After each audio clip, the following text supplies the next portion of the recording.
Video کو like کر کے آگے شیئر ضرور کر دینا۔ کہتے ہیں احمد رضا کا تازہ گلستان ہے آج بھی، خورشید علم ان کا درخشاں ہے آج بھی، عرصہ ہوا وہ مرد مجاہد چلا گیا، سینوں میں ایک سوزش پنہا ہے آج بھی، اور سب ان سے جلنے والوں کے گل ہو گئے چراغ، سب ان سے جلنے والوں کے گل ہو گئے چراغ، احمد رضا کی شمع فروزاں ہے آج بھی،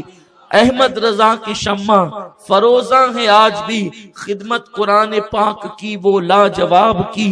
راضی رضا سے صاحب قرآن ہے آج بھی۔ آج 25ویں سفر ہے اور پوری دنیا میں عاشقان رسول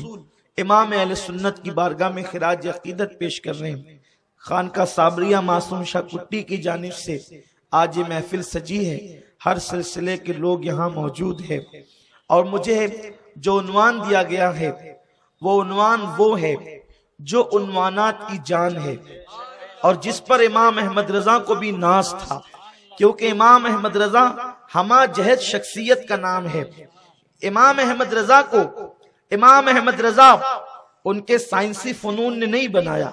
امام احمد رضا کو امام احمد رضا ان کے ریاضی دان نے نہیں بنایا، ان کے ریاضی کی صلاحیتوں نے نہیں بنایا، امام احمد رضا کو امام احمد رضا ان کے علم فقہ نے نہیں بنایا، امام احمد رضا کو امام احمد رضا ان کے علم حدیث نے نہیں بنایا، امام احمد رضا کو اگر امام احمد رضا کسی نے بنایا ہے تو ان کے عشق رسول نے بنایا، ان کی محبت رسول نے بنایا ہے۔ امام احمد رضا اس عاشق صادق کا نام ہے کہ اللہ اکبر، امام اہل سنت پوری زندگی خود بھی عشق مصطفیٰ میں ڈوبے رہے اور پوری دنیا کو عشق مصطفیٰ کا درس دیتے رہے، بلکہ آپ نے یہ پیغام دیا، جان ہے عشق مصطفیٰ روز فضو کرے خدا، جس کو ہو درد کا مزہ ناز دوا اٹھائے کیوں۔ ہر بیمار اپنے مرض کا علاج چاہتا ہے، لیکن جو عاشق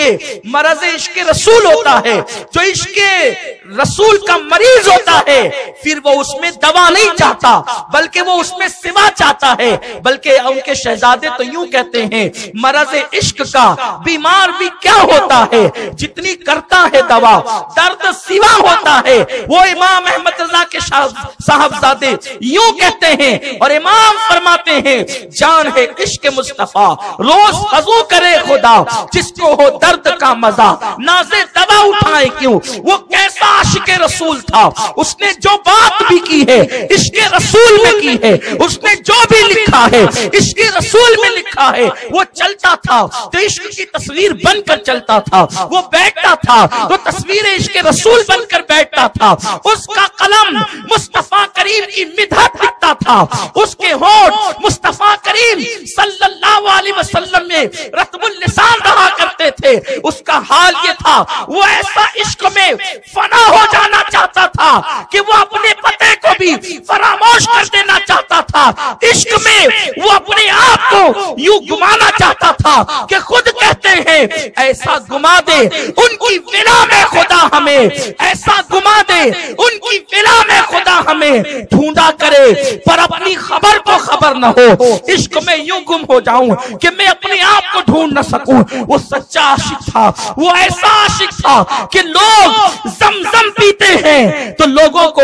اسماعیل علیہ السلام کی یاد آتی ہے، لیکن اللہ اکبر، جب کوئی عشق میں فنا ہو جاتا ہے تو اس کو محبوب کے سوا کچھ نظر نہیں آتا۔ ہاں وہ لکیر کا فقیر نہیں تھا، وہ سراپا عشق تھا، وہ عشق محبت کا امام تھا۔ اس نے عشق کے وہ موتی بکھرے ہیں کہ بر صغیر میں اگر آج عشق کے ڈنکے بج رہے ہیں تو یہ امام احمد رضا کی محنتوں کا نتیجہ ہے۔ اللہ اکبر، لوگ زمزم پیتے ہیں تو اسماعیل علیہ السلام کے قدم یاد آتے ہیں کہ اسماعیل کے قدم سے زمزم نکلا ہے، لیکن عاشق کو ہر جگہ محبوب ہی محبوب نظر آتا ہے۔ کہتے ہیں کہ زلیخا جب حسن یوسف میں فدا ہو گئی تو تاروں کو دیکھتی تو تارے نہیں جلوہ یوسف نظر آتا، پتوں کو دیکھتی پتے دیکھتے نہیں جلوہ یوسف نظر آتا، چاند کو دیکھتی چاند نہیں جلوہ یوسف نظر آتا،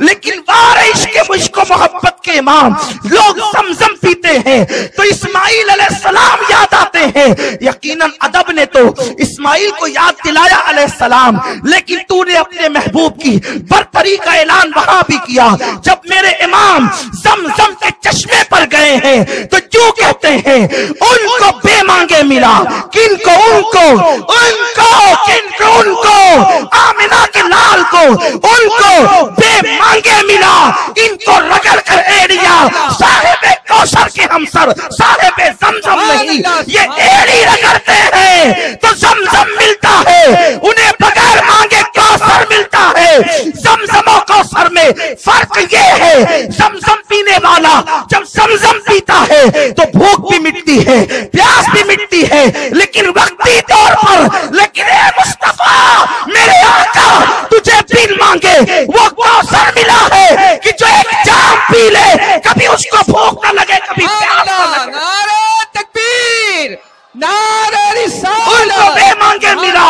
ان کو بے مانگے ملا، ان کو رگڑ کر ایڑیا صاحب کوثر کے ہمسر صاحب زمزم نہیں۔ یہ عشق محبت کے امام کی بولی ہے۔ لوگ کہتے وہ ہماری طرح، ہم تو جناب اسماعیل کی طرح بھی نہیں مانتے ہیں، ہم تو حضرت اسماعیل کی طرح بھی نہیں مانتے ہیں۔ ان کو بے مانگے ملا، ان کو رگڑ کر ایڑیا صاحب کوثر کے ہمسر صاحب زمزم نہیں۔ شعر اس لیے پڑھنا چاہتا ہوں کہ مالیگاؤں والے شاعری جانتے بھی ہیں، شعرا رکھتے بھی ہیں، شعر کی قدر بھی جانتے ہیں، اس لیے اپنے عشق و محبت کے تاجدار کی بولی لوگوں کعبہ دیکھتے ہیں تو کعبہ بنانے والے خلیل اللہ یاد آتے ہیں، ابراہیم علیہ السلام یاد آتے ہیں، لیکن بارے عشق و محبت کے امام عشق و محبت کے الفاظ اور القاب اس صدی میں تجھے ہی زیب دیتے ہیں۔ اس صدی میں عشق و محبت کے الفاظ و القاب تجھی کو زیب دیتے ہیں، اس لیے کہ جب لوگ کعبہ دیکھتے ہیں کہتے بنائے ابراہیم ہے، منا جاتے ہیں یادگار ابراہیم ہے، عرفات جاتے ہیں یادگار ابراہیم ہے، لیکن میرا امام کعبہ دیکھے منا دیکھے تو یوں کہتے ہیں ہوتے کہاں خلیل و بنا کعبہ و منا۔ ارے یہ کہاں سے آتے، کہاں ہوتے؟ لولا کلمہ خلقت الدنیا، خدا نے کہہ دیا وہ آمنہ کے لال تو نہ ہوتا تو میں کائنات کو پیدا نہ کرتا، وجہ تخلیق کائنات تو پیارے تو ہے، اسی لیے میرا امام کہتا ہے ہوتے کہاں خلیل و بنا کعبہ و منا، لولاک والے صاحبی سب تیرے گھر کی ہے، لولاک والے صاحبی سب تیرے گھر کی ہے۔ وہ کیسا عاشق تھا، وہ بیمار بھی پڑتا ہے ڈاکٹر سے دوا کی بات نہیں کرتا، وہ تو اپنے محبوبی سے دوا مانگتا ہے، کیونکہ وہ جانتا ہے اوروں کے محبوب بیمار کر دیتے ہیں، یہ ایسا محبوب ہے جو شفا عطا کرتا ہے، اسی لیے کیا انداز سے مانتے ہیں، بیمار بھی پڑتے ہیں۔ جو آمنہ کے لال کا ہو گیا اسے ہر درد کا علاج مل گیا، ہر دکھ کا مداوا مل گیا، ہر زخم پہ مرہم رکھ دیا گیا۔ کہتے ہیں تم شافی و کافی ہو، تم وافی و نافی ہو، تم شافی و نافی ہو، تم کافی و وافی ہو، تم درد کو کر دو دوا، درد کو درد کو درد کو کر دو دوا، درد کی کر دو دوا نہیں، درد کو کر دو دوا۔ ڈاکٹر درد کی دوا کرتا ہے، حکیم درد کی دوا کرتا ہے۔ جب درد کی دوا ہوتی ہے ڈاکٹر دوا دیتا ہے، ڈاکٹر دوا دیتا ہے تو درد کی دوا ہوتی ہے، شفا کی کوئی گارنٹی نہیں، یہ درد کی دوا ہے۔ اور اگر شفا مل بھی جائے 2 دن کے بعد مرض پھر لوٹ جائے، کوئی گارنٹی نہیں، ڈاکٹر پہ کیس نہیں ہو سکتا، کوئی شکایت نہیں ہو سکتی، اس لیے کہ اگر درد کی کا دوا کی ہے تو کوئی گارنٹی نہیں ہے۔ میرا امام